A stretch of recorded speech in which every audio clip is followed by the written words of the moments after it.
തിരുവാഭരണത്തെ അനുഗമിക്കാനുള്ള പന്തളം രാജകൊട്ടാരത്തിൻ്റെ പ്രതിനിധിയായിട്ട് വലിയ തമ്പുരാൻ നിയോഗിക്കുന്ന പ്രതിനിധി ഈ വർഷം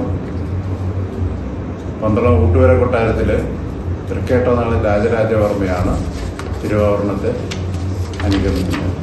തൃക്കേട്ടനാൾ രാജരാജവർമ്മ തിരുവാഭരണത്തോടൊപ്പം രാജപ്രതിനിധിയായി ശബരിമലയിലേക്ക് പുറപ്പെടും.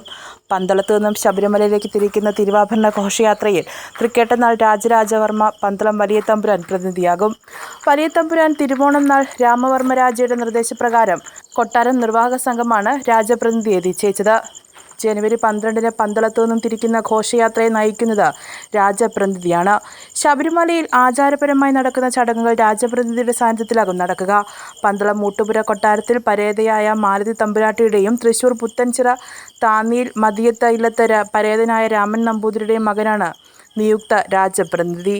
കേരള സർവകലാശാലയിൽ നിന്നും കൊമേഴ്സിൽ ബിരുദം നേടിയ ശേഷം പ്രീമിയർ കേബിൾസ്, പാറ്റ്സിൻ എന്നീ കമ്പനികൾ ജോലി ചെയ്തു. എറണാകുളം ലക്ഷ്മി ഹോസ്പിറ്റലിലെ ഫൈനാൻസ് മാനേജറായി ജോലിയിൽ നിന്ന് വിരമിച്ചു.